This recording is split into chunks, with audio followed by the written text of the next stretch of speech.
We're alive. Do you know who we're with today? And what are we? We're live We're live and on location. on location. The name of our show, which we should mention. Shut up. We're here with Delayne Dixon. She is the most amazing designer here in Kamloops. Oh, dang. Thank you. Yeah, you're welcome. A lot of D's. Yep. A lot of D words. Yep. Thank you so much for having us.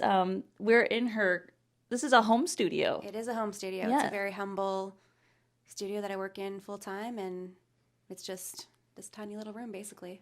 I recognize it. Yeah. How I know you, kind of, is just Facebook. You have a very large social media presence, and I've actually been admiring you from like a distance for a while. Yeah, That's awesome. Yeah, I was just super exciting to just know that there's someone like you in our town, and what impressed me the most was like how far like your talent goes. Like you said, you have a showroom in LA. It's not like a Delayne Dixon showroom. Okay. I'm just in a showroom down there, but it is on Rodeo Drive, so it's a really awesome location. It's basically an appointment-only boutique. You can shop the items, but it's mostly for like celebrity stylist pulls. So basically, it's basically a PR agency as well. So they'll email me, hey, this is who borrowed your items today. This is who used it for like music videos, events, kind of that type of stuff. So I have a collection of, I think, 15 items there right now. That's amazing. So you said sort of like every 6 months they might, rotate the designers. Yeah, it depends on, if I want to extend my contract with them. So how long have you been with them? This month will be my 5th month, and next month is my 6th month.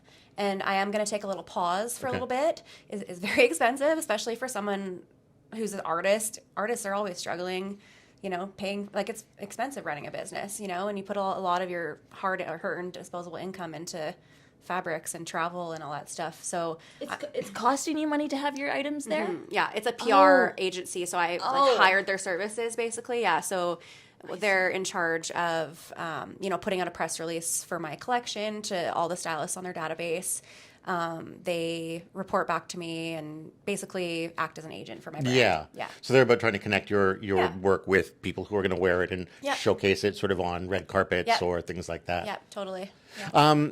Maybe you can give us a kind of brief primer on how you got to that point. Like, where did you start? What was your growth like? And then how did you get to this point where your stuff is being showcased in Beverly Hills?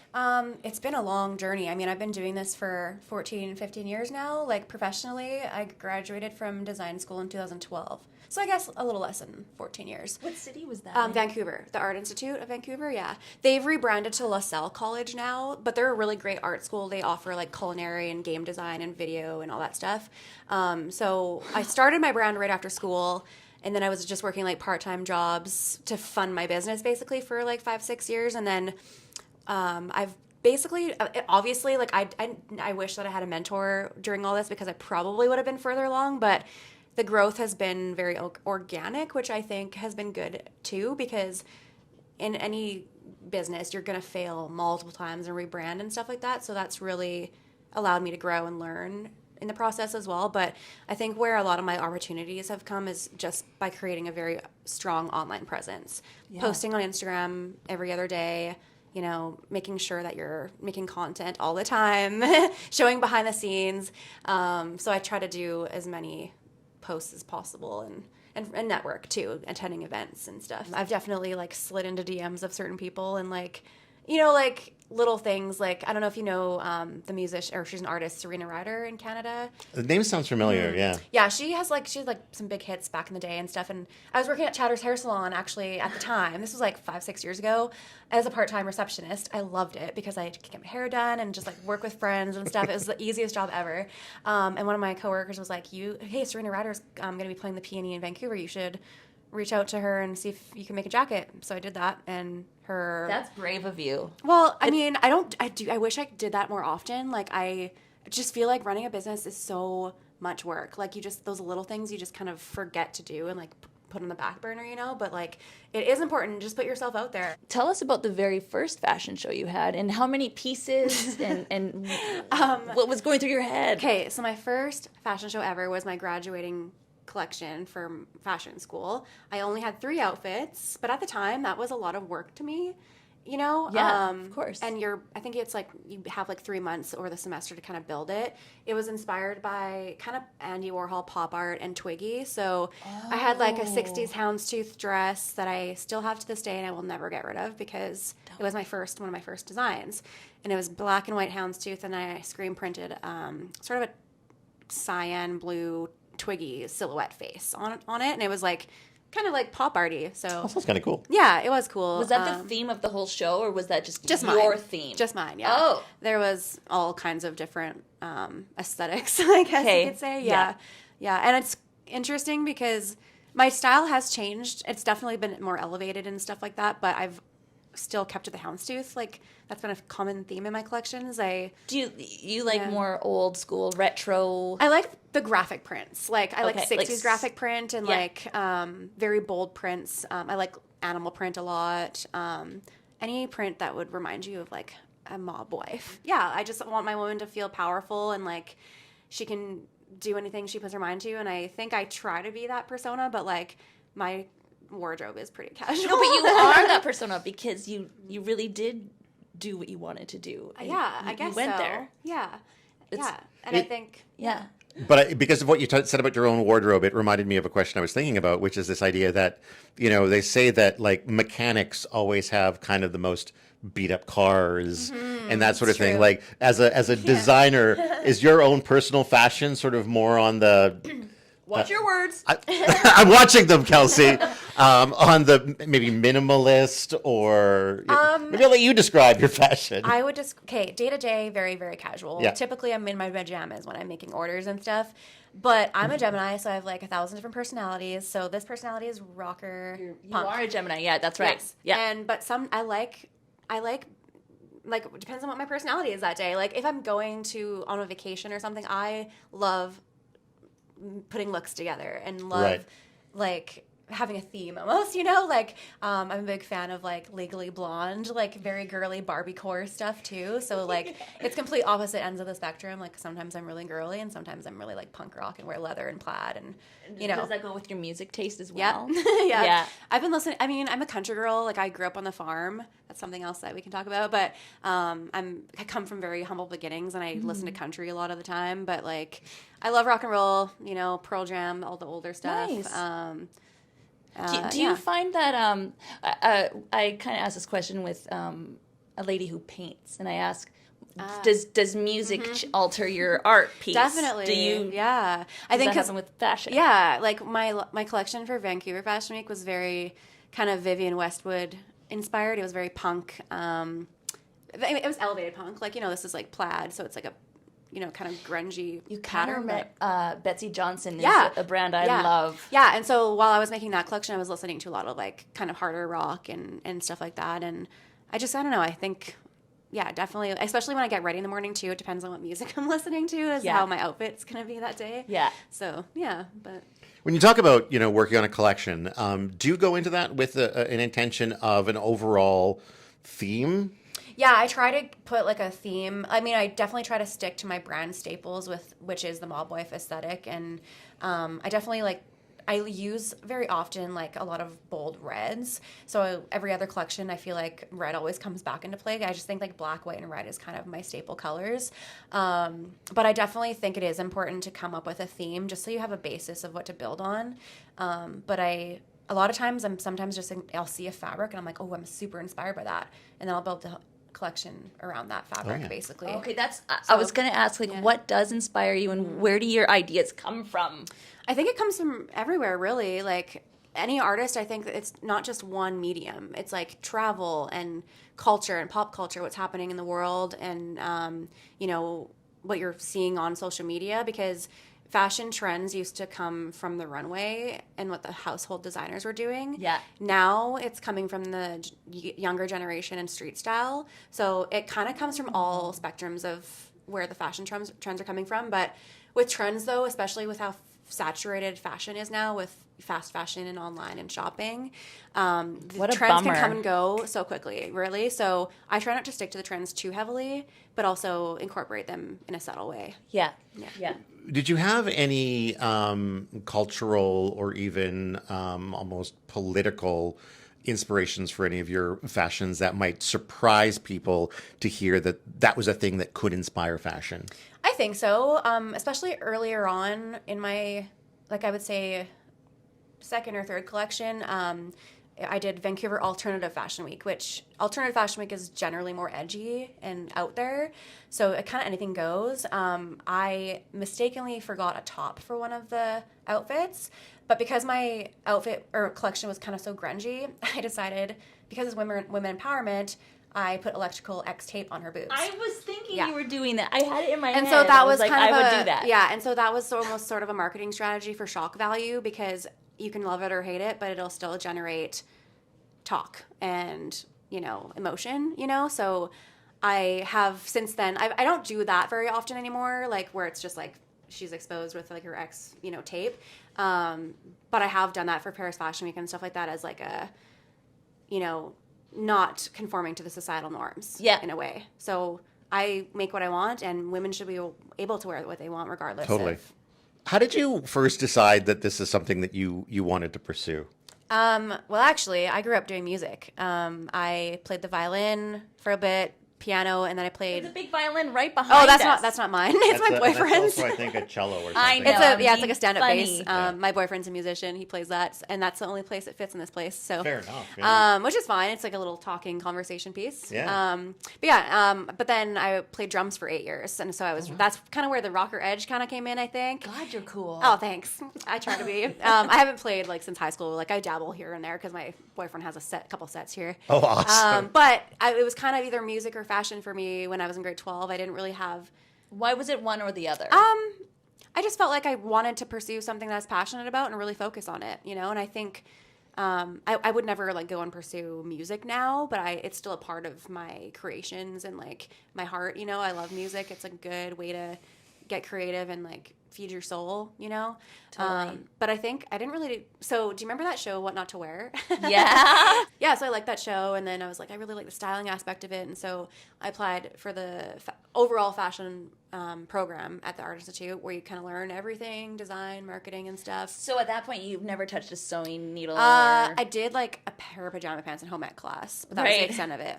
And when I went to school, there were my classmates that had made their own grad dresses and stuff, and I was like, nope, I am so green. Like those domestic machines that I'm working on now, like I had to work on an industrial machine in school. Oh, and wow. those, you had to learn real quick on those things because they're like 400 horsepower. So Yeah. it was that reality show that kind of went Yeah. for you? You're like, ooh. Yeah, and then I started dressing up at school, which was like not the norm there because I'm from a town of 3,000, a farm town. Yeah. Where you wear Wranglers and Carhartts. plaid shirts and Yeah. stuff. And I started dressing up a little bit, and I definitely, not like, people, like teachers would like take notice and all that stuff. And I definitely looked out of place, but hey, I still look out of place now, I think. So, But I think compared to those- where I came from. Yeah, I think those are Yeah. the coolest people, are the people that just don't give a Yeah. care what others think and just do what they want. I Because it feels definitely, good. I definitely have grown out of caring what people think. Yeah, me I too. definitely did. It can be a hard thing to do to overcome. Well, yeah, because everybody's fighting their own battles and stuff like that. Like, I was a very socially, I would say I'm still kind of socially awkward, but I think having this brand has grown me in a way where I can be myself more and not, like, worry about people, what they think anymore.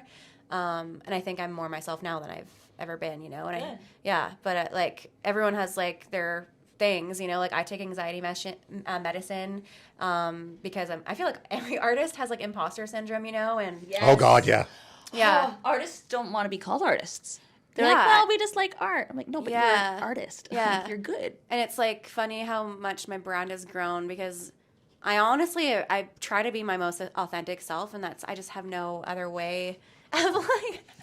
It's like you don't like how we're read your talking mind about when you're going to talk or when you're not going to talk, Yeah, right? but like I think it is important to be authentic. Like in some ways I do have to put on a brand front, like and talk about myself and all that stuff. But that's just part of the gig. Totally. So, Yeah. Was it so like when it comes to being involved in like a fashion week, is that something where they come to you, or is that something where you sort of apply to them? It it goes both ways, really. I think I applied for Santa Fe Fashion Week because my friend Savannah was working with them. Was that your first one? Yes, that was in Santa Fe, New Mexico. And so how, if you were the one reaching out to them, sort of how daunting was that the first time to try to hype yourself up to think like, I'm worthy of this? Yeah. I think it's funny because like you learn a lot about how it works as you gain experience and stuff. And like when you're young and almost like naive in a way, like you don't know what it entails. But to be honest, like Fashion Week's great for exposure and all that stuff, but you pay to get into it. Like Really? I don't know if I can. I'm going to disclose it. My first New York Fashion Week cost me $15,000. Okay. I can't swear on and that's here, minimum. Wow. That's minimum, but you're paying for the models, you're paying for the production, you're paying for the PR. But then, arguably you're getting something back out of that as far as exposure. Yeah. Was it worth it? It was worth it because now I'm here. Yeah. It created exposure. I think I would maybe be careful about spending my money with certain fashion weeks. Like obviously like Santa Fe and Amsterdam, like they're not fashion capitals. And also most of my fashion weeks I've ever done have been like, I'm a made to order brand, and kind of the point of Fashion Week is to get buyers for wholesale.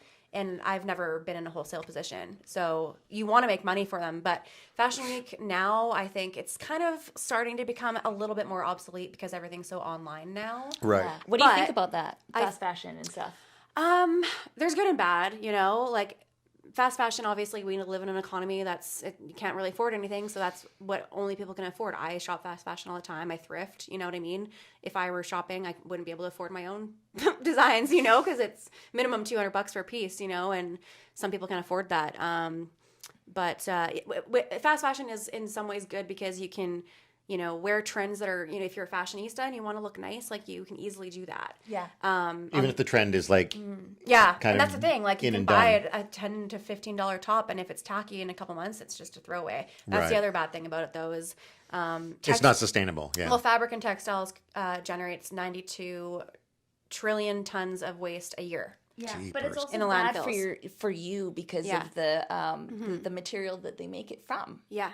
And it's it's a lot of times toxic, and I forget what they said in school, but it takes like liters and liters and liters of like 500 liters or something of water to create one pair of jeans, and it's That's just too much water. Yeah, and like there are, I think it's just a dyeing process. Thirsty, like they have to dye a thirsty whole bunch of workers. stuff. Yeah, but I think like I don't know, I'll probably get ridiculed for this, but like fast fashion, like there's a lot of like child labor talk around it and stuff, and like, yes, there are factories that. No, people are on your side about that. I don't think you'll get ridiculed. Well, no, but I mean like because I shop fast fashion, people think that I'm like supporting like child labor or whatever. You know what I mean? But that's not the case. Like most like when I like for an example, Shein. Like I have actually done collaborative collections with them under my name, like two way. Yeah. So this was like 2 years ago. I haven't made a collection with them in like probably a year.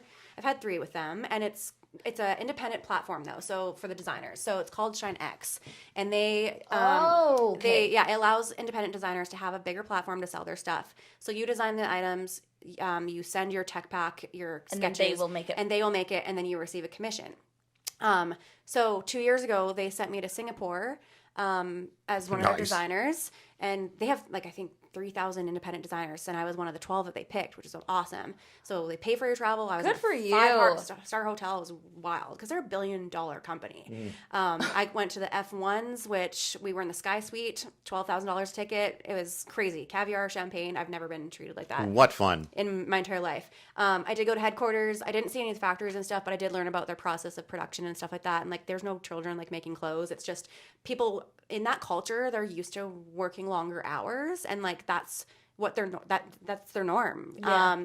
And people are like, oh, fast fashion should go away, and like maybe yes, there's bad things about it, but also what happens if they lose all their jobs?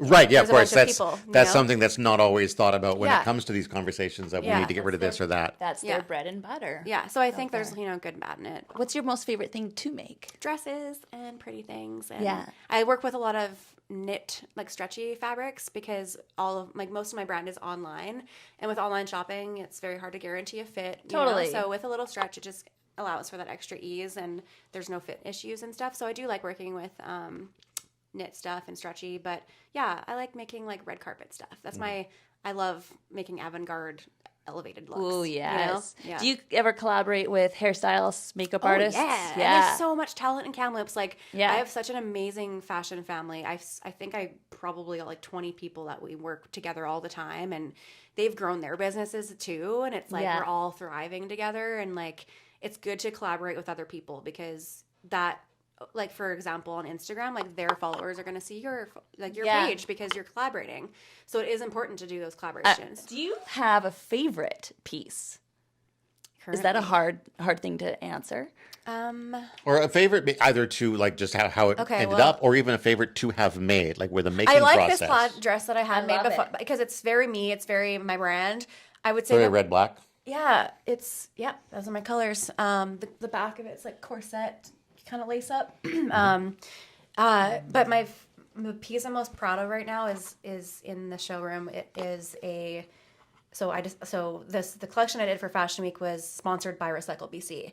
So I was supposed to create a all sustainable collection. Oh. So I could use dead stock fabric, I could upcycle things, and so my proudest dress, which I can give you imagery for or whatever, it was the finale piece. I called the chandelier dress, and it was all. So it was basically all this chain and vintage necklaces and crystal that was draped into kind of like a harness almost, because you had to get into it. So it was very crystal, very like I used actual chandelier pieces. Wow. And then underneath of it was sort of a light icy mesh sequin. So it was just very light and almost angelic like. Yeah. That was when and actually once I was finished, I put it on my mannequin, I stepped back, and I got emotional because I was like, this is the best work I've ever done. Sometimes you have to be your own cheerleader. Like, you do, absolutely. Yeah, it's not being vain or, cocky. And honestly, like, I struggled with that. Like, I'm very, like, I don't like talking about my accomplishments very much. Like, I try to, like, be humble and all that stuff. Yeah. But, like, as I've gotten more into the experience in the business and stuff, you do learn that you have to be your own cheerleader. You absolutely do, yeah. Really just if you don't believe in you, who will, Yeah, so you have to own it sometimes, you know, and I'm starting to own it more, and I'm realizing, like, there's a classy way of owning things without being, like, too arrogant, you know? So, there is a balance, for sure. Yeah. It's summer now. Do you have a summer collection already done? Well, not really. The collection I just did was for fall winter. Fashion is usually at least 6 months ahead of time. Yes, there is a funny time. But like I'm not really doing wholesale right now, so I don't really need to worry about seasons right now. And actually my major retailer, who's called Wolf and Badger, they generate a lot of sales for me. They're based in London, UK, but they've got stores in New York, London, I think LA. And I've been with them for, like 5-6 years now, and they are amazing. But my clientele is international. Like, I do have some local. I'm not saying that. No, that's amazing. No, but like my target market isn't necessarily in Canada, because a lot of the elevated, it's more fashion capital kind of stuff. But I ship stuff everywhere, like UK and Europe and the States. So the seasons, I don't really pay attention to it. I mean, like when it's warm outside, like, I want to make some cute summer dresses and stuff. But I was just going to ask, like, do you get inspired by, like, Halloween's coming up? Do you have like a darker collection? I mean, I think like in general, my brand is a little bit darker. But I think fall winter fashion is my thing, because you do have two sides though, because that's not dark. Can we show this? Yeah, grab it. This is more Legally Blonde. It's called the pom pom dress. I see that. Yeah, and it's very inspired by the 20s. These pom poms are faux fur. I handmade them, and it's actually really easy to make. You just cut like a circle, and there's little cotton balls inside. So nice. Yeah, and they're hand sewn on, and they're and when she walks, it's like real bouncy and cute. I love it. It's one of my favorite. Can you show your tag? Yeah, totally. It's just a simple tag. It's a simple tag, but I think simplicity is sometimes the best. Yeah, because it's sick of it. Yeah. So when you see this tag, it's handmade. Well, you can Yeah. On the other side, it says handmade in Canada. Nice. On the other side of the tag there. Oh, that's so cool. I don't really know, how the process of designing and bringing sort of something fashionable to life is from start to finish. Is there any step in the process where, like, because I think about like with, say, carpentry, they say, you measure twice and cut once kind of a thing. Yeah. Is there ever a moment where like you've measured once and now realize you need to cut twice, or you've made what might seem like a mistake that you then go, maybe there's something here. Yeah, and that's interesting that you brought that up because the pattern making of it and cutting the fabric is the most time consuming. You have to usually you do a pattern draft. Like, so I'll start with like, I don't usually, I need to sketch more. I do really need to sketch more, but a lot of the time I design in my head and I'll write it down in my notes kind of thing. And then I'll find the fabric, and then sometimes I'll try to do sketches when I can. But typically you would draft your pattern what's called a pattern block. So I have templates, kind of like just simple knit block or whatever, and then you manipulate those into the design that you want. So you have your draft pattern. Once that's finalized, then you have your final pattern. Technically, you're supposed to create a muslin prototype of your design first. I never do that. I know I should, because Why do they want that? because you need to try it on and see what mistakes you need to fix and the fit. Makes you know, sense. it's sometimes the fit's not perfect. So I've made lots of designs that I'm like, oh man, this doesn't work at all. I have to throw it away or cut it up again and redo it. But sometimes, like you mentioned, there are happy mistakes. I made a design like not too long ago where it was like something was kind of off with this part. I was like, how can I hide this?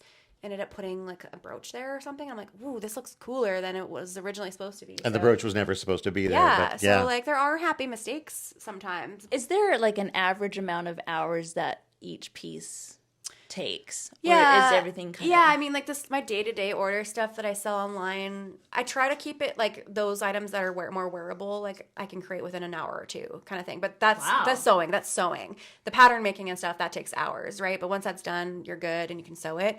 But like things like the dresses and stuff like that, you know, it could take me half a day or a full day, you know. The crystal dress took me a week at least, you know, of plier work and stuff. So that all is implemented in the price, you know, how long it takes me. And, but also it's based on experience too. Like, so when I was working part-time at Chatters, I went to Europe for a couple months by myself as a bucket list thing, you know, just travel around, get inspiration. And I had the vacation time booked and all that stuff. And then when I got back, they kind of were rearranging things and they didn't have hours for me anymore. So I was forced to go full-time with this. And I think that was like 2018 or something like that. Was that scary? Oh, yeah. Oh, it was so scary because you don't have any safety net, you know? So that was September, I think, September or something like that, 2018 maybe. And then by February, I had my first feature in Vogue. Oh, nice. Well, Yeah. It's a moment worth bragging about. we have to brag about what you do on a weekly basis, and that is you teach. Yes, I teach sewing lessons Monday to Friday at 4 o'clock and 5 p.m. So typically I'll have 2 students a day. During the day, I do my brand stuff. I definitely have shot myself in the foot with how busy I am with my orders and stuff. But like, I've committed to the students, you know, and it's something that kind of is a nice distraction, you know. Plus, I work by myself most of the time, so it's nice to just like talk to people and have interaction, you know. But yeah, my day to day is usually I'm just kind of working at orders. I'll try to I haven't done any photo shoots lately because I'm kind of trying to work on my, I guess, newer collection now. Like I'm gonna be pausing my PR, my showroom for at least 6 months, and I'm gonna try to put that investment into manufacturing. Because I have probably a list of 12 retailers and department stores that are ready to carry my brand, and I just don't have the capacity to fill them because I'm making all this myself. Like I have no employees. Which one day it'd be cool to not sew everything myself. Sure. But I mean, that's got to be probably a major step to take to go from sort of doing everything yourself to now employees and maybe a factory and like all of one that day kind for of stuff. sure. Like for now, I'll have to hire a factory to make my clothes, but you want to make sure that the quality is good. You know, do your sample making, check out the samples, make sure it's up to your, you know, up to tier, and yeah, hopefully I can start filling more stores and just really focus on the design side because it's a lot of hours, man. Like when you're working by yourself, like you're not only just sewing and designing, like you're doing customer service and emailing and inventory and Interviewing. Interviewing, yes. No, this is fun. I don't mind it. Yeah. We're getting pretty close to being able to wrap up. So Sick. where Went by fast. where can people check you out? So you can shop on my website, DelayneDixon.com. You can shop on Wolf and Badger, which it comes from me anyway. So maybe just support a Canadian website, which is mine. There you go. And then, yeah, you can message me and direct order from me too. And yeah. Anything else? No, You wanna say?